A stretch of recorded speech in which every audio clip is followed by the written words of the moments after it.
네, 포커스인입니다. 오늘은 김동석 상임이사님과 함께하겠습니다. 안녕하세요. 안녕하세요. 네, 트럼프 행정부의 세제 개혁안이 오늘 의회 최종으로 통과했는데 우리에게도 굉장히 중요한 영향을 준다고 하죠. 오늘 포커스인에서 함께할 텐데요. 트럼프의 세제 개혁안 정말 세금 관련 입법이 끝난 건가요? 끝났습니다. 미국은 네. 양원제입니다. 네. 세금을 걷어들이는 거 그냥 정부가 마음대로 못하죠. 반드시 법에 의해서 걷어들여야 되는데 트럼프 대통령 되고 트럼프의 가장 큰 목표는 선거 때에 공약했던 네. 많은 사람들한테 내가 대통령이 되면 여러분들 세금 적게 내면서 일자리는 많이 늘어나고 나한테 그런 묘수가 있다, 묘안이 있다 이렇게 할 거다라고 얘기했던 거를 1년 동안에 계속 작업하고 끌어오면서 그게 드디어 지난 이제 20일이죠. 네. 20일 날 그 하원이 재표결이 끝나고 나서 그러자마자 백악관에서 공화당 지도부들을 다 세워놓고 부통령도 세워놓고 보란 듯이 트럼프 대통령이 이제 발표를 했습니다. 발표를 하면서 여러분 가장 중요한 거는 일자리를 해결했다. 일자리라는 단어를 뭐 반복해서 그 뉴스 보신 분은 다 알겠지만 네. 그렇게 해가지고 지난 20일 통과되고 아마 대통령이 이제 그 법안에다가 사인을 하면은 바로 이제 실효가 되는 거죠. 네.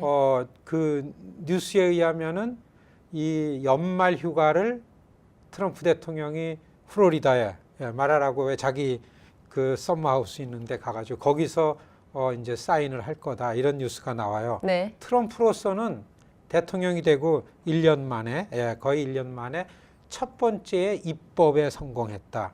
이렇게 보여지는 굉장히 어려웠던 쉽지 않았던 감세안입니다. 세금을 줄이는 네. 입법이 됐습니다. 이게 이제 실행이 될 겁니다. 새해서부터. 네, 그 내용을 좀 설명해 주시죠. 골자가 뭔가요? 트럼프 대통령 공화당 대통령이죠. 큰 틀에서 민주당 공화당. 민주당은 부자들한테서는 세금을 많이 걷어들여서 잘 못 사는 사람들한테 정부 혜택을 많이 준다라는 이런 정책이죠. 공화당은 세금을 낮추고 돈을 많이 벌게 해서 그래서 경제 활성화를 시켜서 일자리를 많이 만들고 시장 경제의 활성화를 통해 가지고서 그 삶의 그 활력을 갖게 한다. 이제 공화당이죠. 네. 여기에서 공화당답게 감세한 세금을 낮추는 겁니다. 종합적으로 보면은 1조 5천억 달러 정도의 세금을 안 걷어들이겠다요. 그러니까 기업들로부터 시민들로부터 세금을 기업들로부터는 법인세 기업들이 내는 법인세율을 굉장히 낮췄습니다. 35%에 달하던 그 법인세를 갖다가 21%로 낮췄습니다. 여러분 이 법인세율이 14%를 낮춘다는 거는 이제 기업들은 너무 좋은 거죠. 기업들은 뭐 이제 룰루랄라 할 겁니다. 그러면 기업들의 법인세가 낮춰지면은 여태까지 미국에서 기업을 하기가 어려웠어요. 법인세가 높기 때문에. 그래서 미국 기업들이 각 나라로 많이 나갔죠. 트럼프는 이 법인세를 인하시키면서 전 세계에 밖에 나가 있던 미국의 기업들이 미국으로 들어올 거다. 일자리가 생길 거다. 그래서 미국 내에 이 경제 활성화가 될 거다. 이런 얘기를 하죠. 네. 14%의 법인세를 낮추는 겁니다. 그 다음에는 소득세가 또 낮춰집니다. 지금 소득세가 평균 39.6% 되는 개인 소득세율을 갖다가 2.6% 낮추는 그 정도로다가 소득세를 낮췄죠. 아마도 한인들 미국에 사는 한인들의 평균 소득이 한 7만 5천에서 8만 불 된다. 연소득세율이. 네.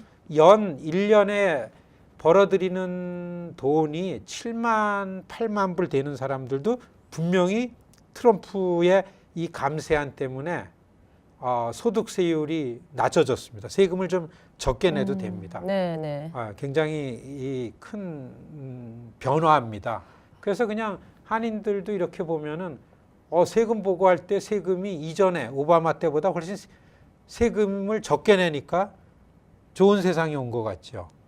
예, 진짜 그 소득세는 낮아졌기 때문에 세금은 덜 내게 됩니다. 네네. 아 근데 아까 말씀하시던 중에 법인세하고 이제는 소득세가 있었는데 그 법인세는 이게 쭉 영구히 가지만 소득세는 이게 어떻게 2025년 이 정도까지만 하고서 그게 끊긴다는 이야기가 그렇습니다. 있던데요. 이제 그 조항이 네. 법인세는 앞으로 기업이 잘 돼야 되기 때문에 그러니까요. 법으로 특별히 법인세를 올리는 거 하지 않으면 이 세율이 적용이 됩니다. 네네. 그런데 이 개인 소득세율은 사실 이번 이 감세안에 그냥 보면은 그냥 세금이 낮아진 것 같지만 국가 부채가 어마어마하게 늘어납니다. 네. 그렇죠. 국가 재정은 나가야 되는데 세금을 줄여버리기 때문에 돈이 어디서 납니까? 예. 그렇기 때문에 개인 소득세율은 2025년까지에 네. 한해서 2025년 되면은 요번 감세안에서의 개인 소득세율에 관한 법안은 이제 무효가 그때까지만이 되죠. 그렇죠. 그럼 그렇기 결국엔 또 이제 기업들만 또 그렇습니다. 굉장히 근데 혜택을 이게요. 받네요. 네. 한 6만 불, 7만 불, 8만 불 정도 연소득 되는 사람들도 세금이 낮춰졌기 때문에 우리도 혜택을 받은 것 같지만은 50만 불, 100만 불 받는 소득되는 사람들은 네. 이 소득세율이 훨씬 더 큽니다. 그렇죠. 그리고 이 법인세가 낮춰졌으니까 사실 이거를 정확하게 보면요. 기업과 부자들의 법이다. 네. 이게 틀리지 않는 말입니다. 네. 그래서 금방 보면은 잘 모르겠지만은 이게 좀 장기적으로 큰 틀에서 보면은 트럼프 행정부의 이 감세안은 네. 미국이 갖고 있는 고질덩어리, 자본주의 사의 가장 맹점인 빈익빈 부익부, 부자는 점점 더 부자가 되고 가난한 사람은 점점 어려워진다. 그러면은 국가 재정이 고갈되고 국가 부채가 늘어나면은 트럼프 행정부는 뭐냐 하면요. 이제 혜택을 줄입니다. 가장 대도시의 서민들에게 가장 민감하게 오는 건 뭐냐 하면은 복지 혜택이 줄어듭니다. 그렇죠. 그렇기 민감하죠. 때문에 네. 이거는 빈익빈 부익부의 이런 그 어려움을 금방 이 조장이 되는 그런 감세안이기 때문에 네. 이 좀 미국의 이 흐름에 주도하는 지식인들은 굉장히 많이 우려를 하고 있습니다. 네. 지금 여기에 대해서는 사실 더 길게 말씀을 나누고 싶은데 시간 관계상 이제 바로 또 마지막 질문을 드려야 될 것 같습니다. 그럼 이 세제 개혁안이 내년도 중간 선거에 트럼프에게 유리할까요? 굉장히 유리하죠. 네. 이거는 금방 이 체감할 수 있는 경기의 문제거든요. 소득세가 낮아지는 거는. 네. 그래서 이 중간 선거에 겨냥했다라고 하고요. 그렇지만 대도시에 있는 시민들은 이게 지금 뭐냐면 공화당의 안이기 때문에 공화당은 다 찬성하고 민주당은 다 반대하고 이런 양극화 과정에서 입법이 된 겁니다. 그런데 요번에 이 하원 공화당에서 대도시에 있는 지역구가 있는 공화당원들이 이걸 반대했어요. 왜냐하면은 뉴욕, 뉴저지 도시권에 있는 시민들은 로컬 텍스죠. 주에다가 내는 텍스를 내면은 연방 세금은 감안하는데 이게 없어진 겁니다. 네. 그렇기 때문에 가만 보면은 공화당 소속이지만 대도시에서 로컬 텍스를 많이 내는 시민들은 이거에 대해서 반대를 하죠. 그러니까 네. 자기 지역구의 여론 때문에 도시권의 지역구 갖고 있는 연방의원들은 반대를 했는데요. 이렇다 하더라도 트럼프가 생각하는 자기의 고정 지지 기반은 이거에 대해서 환호를 할 겁니다. 네, 알겠습니다. 그렇기 때문에 네. 내년도 중간 선거를 겨냥한 네. 트럼프의 전략적 입법이었다 이렇게 보는 게 맞습니다. 그럼 제가 정말 마지막으로 질문 딱 하나만 드릴게요. 한 문장으로 간단하게 해주신다면은 우리 한인들에게는 과연 불리할까요? 유리할까요? 당장에는 한인들에게는 크게 불리한 면은 없겠지만은 네. 그냥 한인 커뮤니티로 볼 때면은요.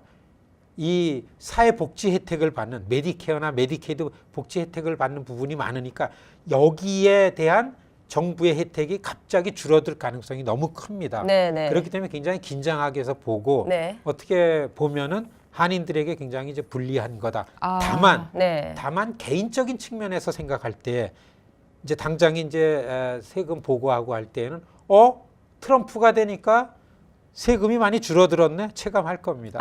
네, 알겠습니다. 조심해야 돼서 조심스럽게 생각해야 될 부분이라고 봅니다. 네, 알겠습니다. 지금까지 포커스인이었고요. 함께해 주신 이사님 정말 감사합니다. 고맙습니다. 고맙습니다.